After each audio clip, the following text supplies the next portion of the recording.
ಮೊಟ್ಟ ಮೊದಲನೇದಾಗಿ ಶಿಗ್ಗಾಂವ್ ಸವಣೂರು ಜನರ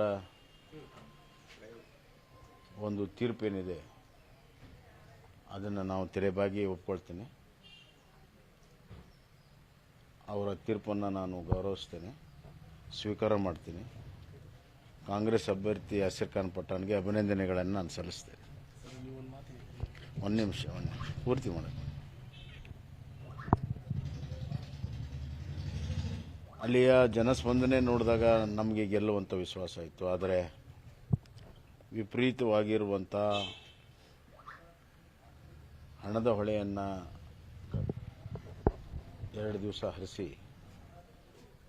ಇವತ್ತು ಗೆಲುವನ್ನು ಸಾಧಿಸಿಕೊಂಡಿದ್ದಾರೆ. ಅದೇನೇ ಆಗಲಿ, ಈಗ ಸರ್ಕಾರದ ಅವ್ರದ್ದೇ ಇದೆ.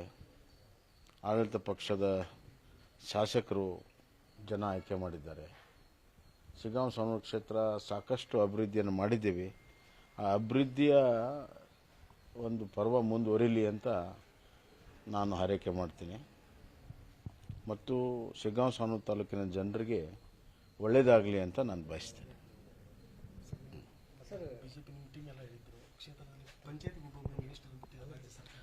ಅದೆಲ್ಲ ಗೊತ್ತಾಗಿದೆಯಲ್ಲ. ಈಗ ಸುಮಾರು 10 ಜನ ಸಚಿವರು, 40ಕ್ಕಿಂತ ಹೆಚ್ಚು MLAಗಳು, ಮಾಜಿ MLAಗಳು ಎಲ್ಲರೂ ಬಂದು ಕನಸು ಮಾಡಿದ್ದಾರೆ. ಅದಕ್ಕೆ ನೀವು ಕೂಡ ಹೇಳಿದ್ರಲ್ಲ ಬೊಮ್ಮಾಯಿ ವರ್ಸಸ್ ಸರ್ಕಾರ ಅಂತ.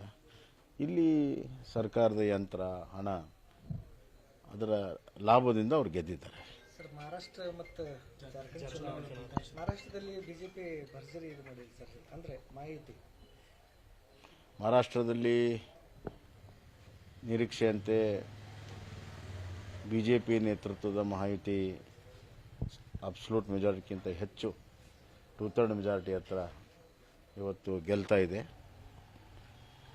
ನಮ್ಮ ಪ್ರಧಾನಮಂತ್ರಿಗಳ ನರೇಂದ್ರ ಮೋದಿ ಅವರ ನೇತೃತ್ವ ಮತ್ತು ಮಹಾರಾಷ್ಟ್ರದಲ್ಲಿ 3 ಪಕ್ಷಗಳಲ್ಲಿರುವಂಥ ಒಕ್ಕಟ್ಟು, ಪ್ರತಿಯೊಬ್ಬರು ತಮ್ಮ ತಮ್ಮ ಓಟುಗಳನ್ನು ಟ್ರಾನ್ಸ್ಫರ್ ಮಾಡೋ ಮುಖಾಂತರ ಏನೋ ಒಂದು ಅವ್ರ ನಡುವೆ ಸಹಕಾರ ಇತ್ತು. ಆ ಸಹಕಾರದಿಂದ ಮತ್ತು ಕಳೆದ 3 ವರ್ಷದ ಸರ್ಕಾರದ ಪರ್ಫಾರ್ಮೆನ್ಸ್ ಆಧಾರದ ಮೇಲೆ ಇವತ್ತು ಮಹಾರಾಷ್ಟ್ರದಲ್ಲಿ ಭಾಳ ದೊಡ್ಡ ಪ್ರಮಾಣದ ಜಯ ಇವತ್ತು ಸಿಕ್ಕಿದೆ.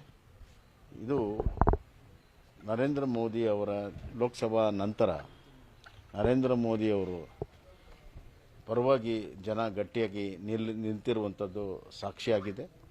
ಮತ್ತು ವಿರೋಧ ಪಕ್ಷ ಕಾಂಗ್ರೆಸ್ಸು ಏನು ಲೋಕಸಭಾದಲ್ಲಿ ಕೆಲವು ಸೀಟುಗಳನ್ನು ಹೆಚ್ಚಿಸಿ ಬಿಗಿತಾ ಇದ್ದರು, ಅವರಿಗೆ ಅವರ ಸ್ಥಾನವನ್ನು ಮಹಾರಾಷ್ಟ್ರ ಜನ ತೋರಿಸಿದ್ದಾರೆ.